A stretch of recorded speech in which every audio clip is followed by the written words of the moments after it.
Good morning class. Today we are going to discuss about the difference between elements and compounds. Students, earlier to this lecture we have discussed about elements and compounds. Okay? So, it comes under the basic classification where we have seen that matter is classified into two, that is pure substance and impure substance. So in pure substance it is further classified into element and compound. Okay, so now students, talking about the differences between elements and compound, let us see the very first, where elements are pure substances which consist of only one type of atom. So whenever we are going to talk about elements, it consists of only one type of atom. Example, if we are talking about carbon, then this element is formed by only carbon atom. Or if we are talking about nitrogen, then this is also made up of only nitrogen atom. Now students, talking about compounds. So compounds are also pure substance and are made up of two or more elements combined in a fixed proportion. That means students, if we are going to talk about element, they are made up of one type of atoms, but if we are going to talk about compounds, they are made up of two or more elements which are combined in a fixed proportion. Okay, so students, what the statement is saying, it is saying that compound is made up of two or more than two elements. For example, suppose hydrogen atom and oxygen atom. Okay, you can understood some more example like carbon atom, hydrogen atom. So two different or more than two elements combined in a fixed proportion. Here you have to pay attention is that the proportion is fixed. For case of element, examples are like carbon, hydrogen, sulfur, and in case of compounds, hydrogens are like carbon dioxide, water, ammonia, any of them. Okay. Next point is students, elements cannot be broken down into simpler substances. That means students, elements को हम simpler substance में break down नहीं कर सकते हैं via chemical means. But students, the constituent element of compound can be separated by chemical means.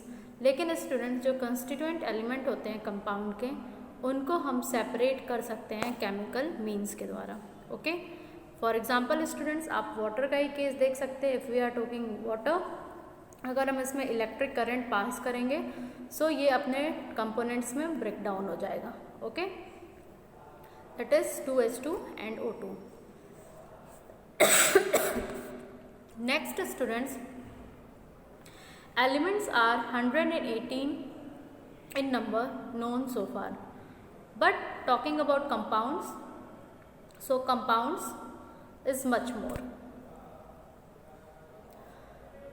Next students, if we are going to talk about elements, elements are formed as atoms and some elements are formed as molecules.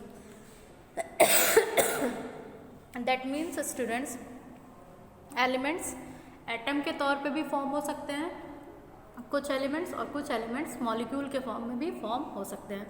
सो अगर हम molecule की बात कर सकते हैं तो you can take H2, N2, Cl2. And students, talking about compounds, so compound are always found as molecule. Compounds जो होते हैं वो हमेशा मॉलिक्यूल के फॉर्म में ही प्रेजेंट होंगे. Now students, the last point, that is properties of elements are due to atoms which constitute them. That means students, अगर हम elements की बात करें तो एलिमेंट्स की जो प्रॉपर्टीज़ होती हैं, ठीक है, ये बेसिकली उनके एटम्स की वजह से होती हैं, जिन एटम्स से वो बना हुआ होता है। फॉर एग्जाम्पल स्टूडेंट्स, अगर हम बात करें सोडियम की, तो सोडियम की जो प्रॉपर्टीज़ होंगी वो इनके एटम्स से ही होंगी, और ये एटम्स किस एटम से बने हुए हैं? Sodium atom. तो अगर सोडियम बहुत रिएक्टिव है तो अपने एलिमेंटल स्टेट में वो क्या होगा? बहुत ज़्यादा रिएक्टिव ही होगा। लेकिन स्टूडेंट्स वहीं अगर हम कंपाउंड्स की बात करें, so properties of compounds are different from the properties of atoms. मतलब स्टूडेंट्स अगर हम कंपाउंड्स की प्रॉपर्टीज़ की बात करते हैं तो ये डिफरेंट होते हैं from properties of their atoms. Example के लिए स्टूडेंट, जैसा अभी हमने देखा था कि सोडियम एलिमेंट की अगर हम बात करें तो ये बहुत ज़्यादा रिएक्टिव है, ये इतना रिएक्टिव है कि इवन ये वाटर से भी रिएक्ट कर जाता है। बट स्टूडेंट्स सपोज करिए हम कंपाउंड की बात कर रहे हैं, that is NaCl, common salt sodium chloride, जो आप अपने डे टू डे लाइफ में यूज़ करते हैं, ठीक है। सो स्टूडेंट्स ये जो NaCl है मतलब नमक, इसकी अगर आप प्रॉपर्टीज़ की बात करेंगे तो ये अपने एटम की प्रॉपर्टी पे नहीं बेस्ड है, क्योंकि अगर ऐसा होता तो सोडियम बहुत रिएक्टिव होता। लेकिन जब हम कॉमन सॉल्ट की बात कर रहे हैं तो कॉमन सॉल्ट क्या है? एक तरह का न्यूट्रल कंपाउंड है, जबकि सोडियम क्या है? Very much reactive. सोडियम बहुत ज़्यादा रिएक्टिव है और NaCl उतना रिएक्टिव नहीं है। सो यही स्टेटमेंट कह रहा है कि एलिमेंट की जो प्रॉपर्टीज़ होती हैं उसके कंस्टिट्यूएंट एटम्स की वजह से होती हैं, जबकि कंपाउंड्स की जो प्रॉपर्टीज़ होती हैं वो डिफ़र करती हैं from the properties of atoms which constitute them. So this is all about today's lecture. Thank you class.